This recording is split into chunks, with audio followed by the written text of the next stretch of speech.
देख रहे हैं न्यूज प्रवक्ता और मैं हूं आपके साथ आरती सिंह आजाद और रुक करते हैं खास खबरों की ओर। रामपुर जिलाधिकारी के आदेश पर आंगा गांव में शुक्रवार को गैंगस्टर एक्ट के आरोपी की 42 लाख की संपत्ति कुर्क कर दी गई। कुर्क की गई संपत्ति को जिला प्रशासन ने अपने कब्जे में ले लिया है। इस कार्रवाई के दौरान बड़ी संख्या में ग्रामीण व पुलिसकर्मी मौजूद रहे। रामपुर जिले में अपराधियों के खिलाफ चलाए जा रहे विशेष अभियान के तहत अपराधियों पर कार्रवाई की जा रही है। अजीमनगर थाना क्षेत्र का आगा गांव निवासी नब्बू उर्फ नायाब का आपराधिक इतिहास काफी लंबा है। पुलिस आरोपी पर गैंगस्टर एक्ट के तहत कार्रवाई कर चुकी है। आरोपी पर अवैध तरीके से कमाई गई संपत्ति अर्जित करने का आरोप था। कुछ दिन पूर्व रामपुर जिलाधिकारी ने आरोपी को संपत्ति को कुर्क करने के आदेश दिए थे। राजस्व टीम ने आरोपी की संपत्ति का आकलन करने के बाद 42 लाख का मूल्य तय किया था। शुक्रवार दोपहर तहसीलदार सदर स्वार सीओ धर्म सिंह मार्शल एवं अजीमनगर थाना पुलिस गांव पहुंच गए। गांव के ग्रामीण एवं प्रधान की मौजूदगी में कुर्क करने की कार्रवाई शुरू की गई। प्रशासनिक टीम ने मकान में रह रहे आरोपी के परिवार को बाहर निकाल दिया। उसके बाद आरोपी के दोनों मकानों को अपने कब्जे में ले लिया।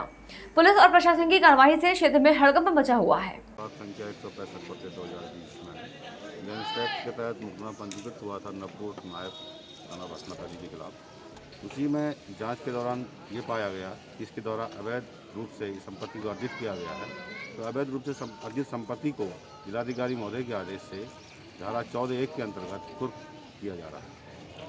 टोटल कितने लाख की संपत्ति होगी? 42,25,800 की संपत्ति आँक की गई है। इसको अभी कुर्क कर दिया गया है। सर, आपराधिक इतिहास क्या है? इसका आपराधिक इतिहास कई है, 22 इसके अपराध है, विभिन्न थानों में पंजीकृत है। इसके आधार पर ही गैंगस्टर बना है। गैंगस्टर के अंतर्गत ही कार्रवाई है। इस मकान के अलावा और कौन कौन सी संपत्ति जो जब्त करेंगे? इस मकान के अलावा एक प्लाट है, खाली प्लाट है, उस प्लाट को भी जब्त किया गया है।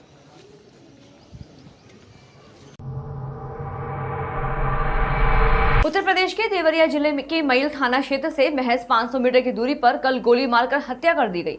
24 घंटे के भीतर गोलीकांड की दूसरी वारदात हो गई। अभी हत्यारे पकड़े भी नहीं गए कि तब तक दूसरे ही दिन भी मईल थाना क्षेत्र के भागलपुर मार्ग से राजीव नगर को जाने वाले संपर्क मार्ग में गोली बदमाश मौका देकर फरार हो गए। लगातार दूसरी गोलीकांड से ग्रामीण आक्रोशित हैं। घायल युवक सलेमपुर थाना क्षेत्र के धनौती निवासी लल्लू चौहान पुत्र शंकर चौहान बताया जा रहा है। घायल युवक को तड़पता देख लोगों ने इसकी सूचना पुलिस को दी। मौके पर पहुंची पुलिस ने घायल युवक को अस्पताल पहुंचाया, जहां डॉक्टरों ने हालत गंभीर देखकर मेडिकल कॉलेज रेफर कर दिया। सूचना पर सीओ देवरिया सदर पहुंच गए। पुलिस मामले की जांच कर रही है। कैसे गोली चली है, क्या है पूरा प्रकरण? देखिए, अभी थोड़ी देर पहले की बात है। सलेमपुर थाना के धनौती गांव के रहने वाले लालू चौहान हैं। वो किसी कार्य से मईल जा रहे थे। उन्हें अज्ञात हमलावरों द्वारा गोली मारी गई है। गोली कंधे पे ऊपर लगी है। उनकी हालत खतरे से बाहर है, लेकिन उनको सतर्कता की दृष्टि से गोबर को रेफर कर दिया गया है। अन्य जो भी जांच हम लोग कर रहे हैं, वो भी जो भी तथ्य इसके तथ्यगत आएंगे उसके बारे में अवगत करा दिया जाएगा। परिजनों का सर ये कहना है कि उनको गोली मारी गई और छिनेती भी की गई, माला भी छीन लिया गया। इसकी अभी हम पुष्टि नहीं करते हैं। इसकी मैं जाँच करवा रहे हैं। अभी तत्काल की घटना है, जो भी होगा बता दिया जाएगा। इस वक्त की सबसे बड़ी खबर शाजापुर के गुलाना से आ रही है, जहां एक दिल दहला देने वाली घटना हुई है, जिसमें 3 मासूमों की मौत हो गई। घटना इंदिरा आवास कॉलोनी के पास खेत की मेड़ पर बने एक नाले में डूबने से 2 सगी बहनें ज्योति और वंदना और अरमान की मौत हो गई है। इस घटना से पूरे क्षेत्र में मातम छा गया है। पुलिस से मिली जानकारी के अनुसार तीनों बच्चे खेलते हुए अचानक लापता थे, जिन्हें परिजनों ने मोहल्ले और आसपास ढूंढने का प्रयास किया, मगर वो कहीं नहीं मिले। घटना के कुछ देर बाद एक बच्चे की लाश पानी में तैरती दिखाई दी, जिन्हें ग्रामीणों ने बाहर निकाला। घटना की सूचना मिलते ही पुलिस ने मौके पर पहुंचकर शवों को पोस्टमार्टम के लिए जिला अस्पताल रवाना किया।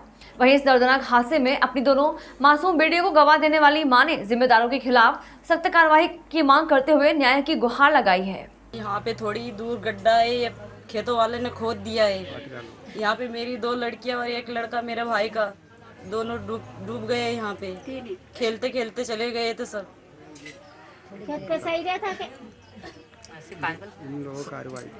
इन लोगों के आगे कार्रवाई की जाए।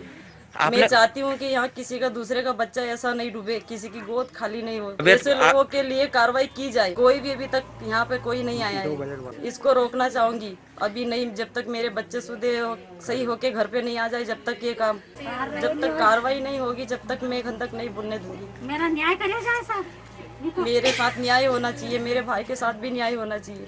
एक ही लड़का था। एसपी आशीष श्रीवास्तव के निर्देशन में थाना प्रभारी निरीक्षक सोनहा रामकृष्ण मिश्रा ने हत्याकांड का खुलासा किया।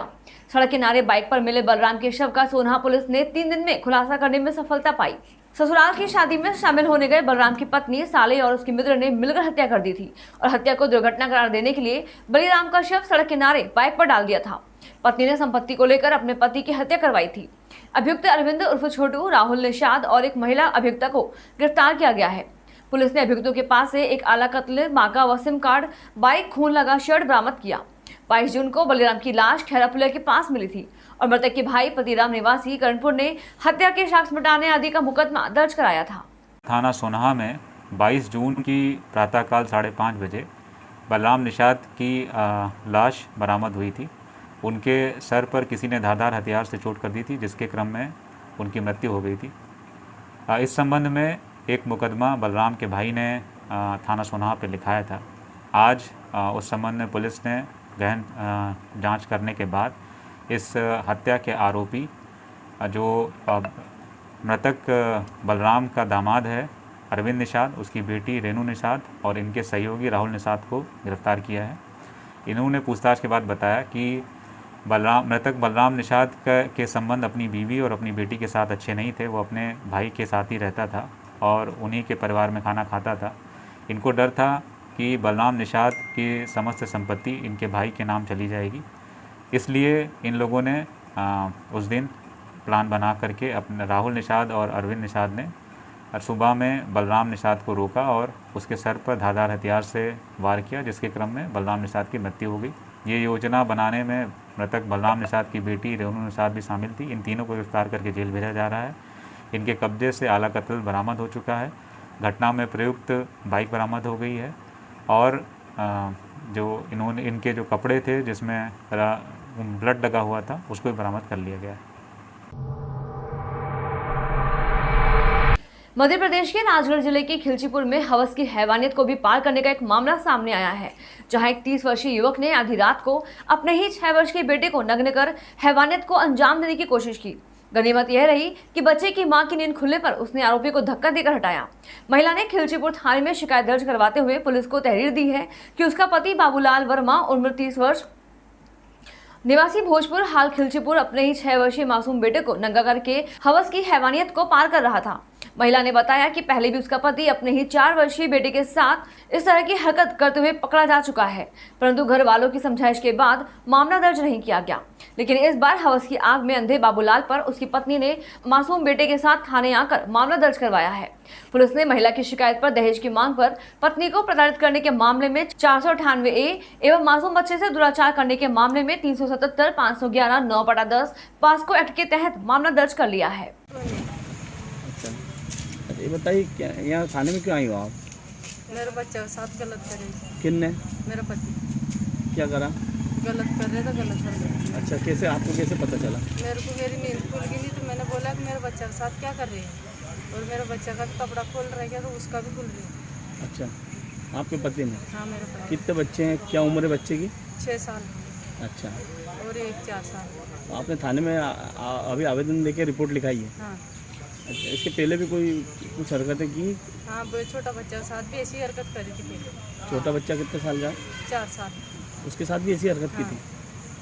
तब आपने क्या कैसे क्या दे ऐसे ही देखा था? ऐसे देखा था पहले भी मैंने, पहले तो ऐसे देखा था तो मैं गोबर लेने गई थी रात को शाम को। उस समय शिकायत की थी आपने? उस टाइम पे शिकायत नहीं की, उसकी मम्मी ने मना कर दी। उसकी मम्मी को बता दिया, उसकी मम्मी ने की रहने दे बेटा आवे तो मत कर, तो मैंने नहीं करा, मेरे को सबने समझा दो तो मैंने कुछ भी नहीं बोला।